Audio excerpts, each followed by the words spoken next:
Welcome back everyone, it's Charlie. This is going to be my new Black Panther 2 video. There are a bunch of Easter eggs and teasers inside the Black Widow trailer, and even though that movie is set during the past, it's also setting up story for new movies after Avengers Endgame in present day in Marvel Phase 4. So if you're new to the channel, be sure to subscribe to get all the videos. We're doing an Amazon giveaway. All you have to do to enter is be a subscriber and leave all your theories about Black Panther 2 on the video.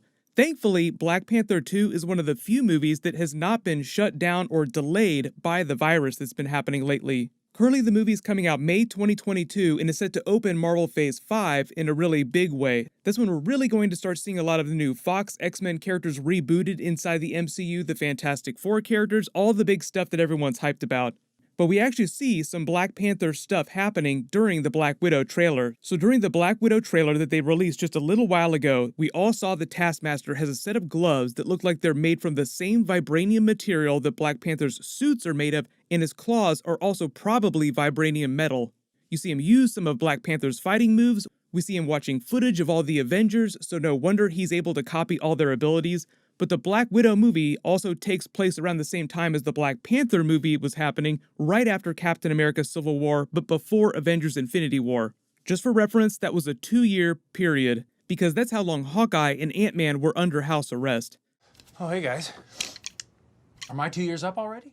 And the Black Widow movie might be set during the past, but Marvel is still using it to set up new Marvel Phase 4 story. A really good example is the Weapons Plus program. That's actually Thunderbolt Ross's name for the Super Soldier Serum program in present day. Recently, before the big virus outbreak, they screened some new footage of the Falcon and Winter Soldier series during a Disney investor meeting, and during that footage, Falcon and Winter Soldier referenced the Weapons Plus program.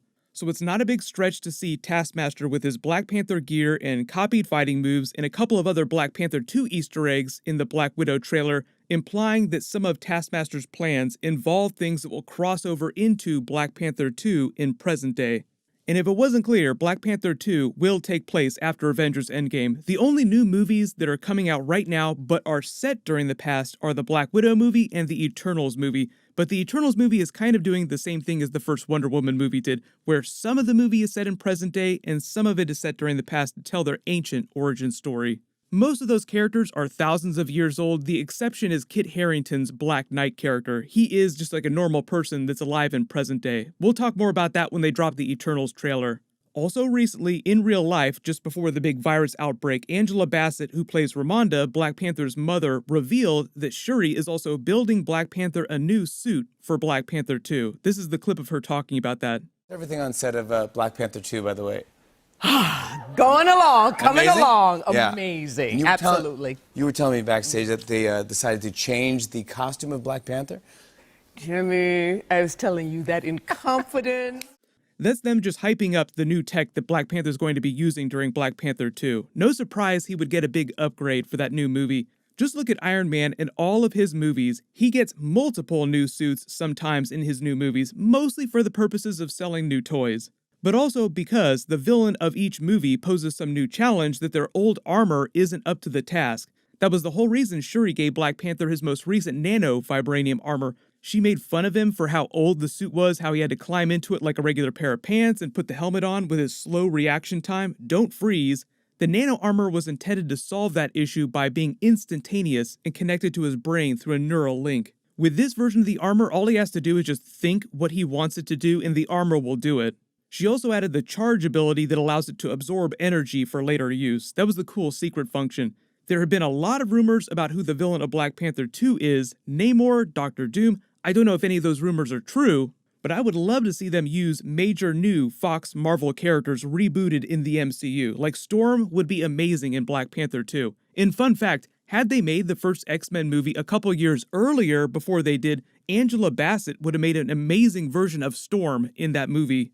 Most of you saw the Black Widow trailer footage and were wondering where Taskmaster would have gotten all that raw vibranium to make his gloves and claws from, and where he would have gotten the knowledge of how to make the vibranium weave cloth. Assuming that he fashioned that gear before the events of the Black Widow movie, that would have also been before Ulysses Klaue was killed by Killmonger. Ulysses Klaue, one of the leading sources of illegal vibranium sales in the world, so that's an easy place for Taskmaster to buy his vibranium. But it's difficult at best to fashion vibranium into shields like Captain America's shield, into basic melee weapons, But Black Panther and the Wakandans have been working with vibranium for so long that they've learned how to make their clothing and fabrics out of vibranium. How would Taskmaster gain the knowledge of how to do that if not from another spy inside Wakanda or a traitor that he had been able to turn or brainwash? Because remember, the Black Widow program is all about conditioning and brainwashing them into becoming soldiers. Then everyone saw this Black Widow here and just assumed that she was another Russian girl given to the Black Widow program as a child and she just happened to be of African descent. But if you zoom in and enhance, look at the tribal tattoos on her face. They're similar to the tribal tattoos you see on the faces of some of the Wakandans in the Black Panther movie. So it's possible that she was born a Wakandan and bears that same special vibranium tattoo inside her lip that allows her to get into Wakanda.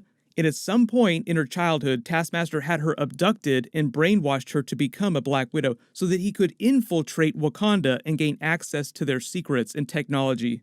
And if you look at this room here with this bank of monitors behind them, this is actually inside that giant tower that they blow up later in the Black Widow trailer, the building where Natasha is fighting Taskmaster, then she jumps out and he chases her through the air with a comic book sword. These monitors depict major foreign cities where Black Widows are currently running missions. One of them looks like Wakanda. It's just another example of how even though Black Widow takes place in the past, and the movie is all about Natasha trying to end the Black Widow program, the movie is still connected to the other new Marvel movies that are coming up in small ways. In talking more about Black Panther 2 and his new vibranium suit that he's going to get, another reason to upgrade to a new suit is because the world now knows most of his secrets after the events of the Black Panther movie, where he made it a point to being open about their culture and their technology with the rest of the world. So you have to imagine by the time Black Panther 2 picks up, most of the world knows what's going on with Black Panther, and once everyone knows your secret, you no longer have that big advantage and you have to adapt. Another good example of that is that during Iron Man 2, Rhodey took Iron Man's old Mark II suit and the military repurposed it into the War Machine suits. Even though they're best friends, Iron Man does like to make fun of Rhodey, saying that he always wears his 80s hand-me-down suits. But that's only because every time Rhodey upgrades his War Machine armor, so does Iron Man, so that he can stay on the bleeding edge of technology. Black Panther 2 would be doing the exact same thing with Shuri's help, staying on the bleeding edge of technology. Each new movie, something way more advanced to deal with whatever new challenge the villain poses. It also happens in all the Spider-Man movies too. That's why he builds his new suit during Spider-Man Far From Home, and he'll probably get another new suit that he'll build himself during Spider-Man 3. If it's going to be open season on Spider-Man during Spider-Man 3 because of what Mysterio did with the help of J. Jonah Jameson, the stealth suits from the comics would do Spider-Man some good. The only other big Easter eggs we have right now for Black Panther 2 are that scene from Avengers Endgame where Okoye is talking about the underwater earthquake off the coast of Africa that happens to be in the same location marked on Nick Fury's map at the end of Iron Man 2. Get a reading on those tremors? It was a mild subduction under the African plate. Do we have a visual? How are we handling it? Nat, it's an earthquake under the ocean. We handle it by not handling it. Since Nick Fury's map was referencing Atlantis, when Okoye brushes off that underwater earthquake like the Wakandans don't care about underwater earthquakes, why would we bother helping out? That's a good way to set up future drama between Namor and Black Panther for an eventual battle in the movies that mirrors their fights in the comics. One of the major beefs between Namor and Black Panther is that they're both kings of their people, they're responsible for the well-beings of their nations, and after a couple major comic book disasters, Wakanda winds up sacking Atlantis. Then Namor and the Atlanteans revenge sack Wakanda, so movie Namor could be pissed that Black Panther's people didn't lend the Atlanteans any aid during Avengers Infinity War and Avengers Endgame, and just treat that like an act of hostility, turning into open war in a future Black Panther movie. Namor hasn't been confirmed as the villain of Black Panther 2, but there's so many Namor Easter eggs that we've gotten so far, hopefully they'll do him at some point in the movies. Everyone post all your theories about what they're going to be doing during Black Panther 2 and who you want the villain to be. Congratulations to the winner for my last big giveaway, Mr. Sirius AB. Please email me on the About page of my channel so I can get your details. Everyone click here for my new Deadpool 3 Marvel video, and click here for that new Mandalorian Season 2 teaser for Ahsoka Tano. Thank you so much for watching. Everyone stay safe. I'll see you guys tonight.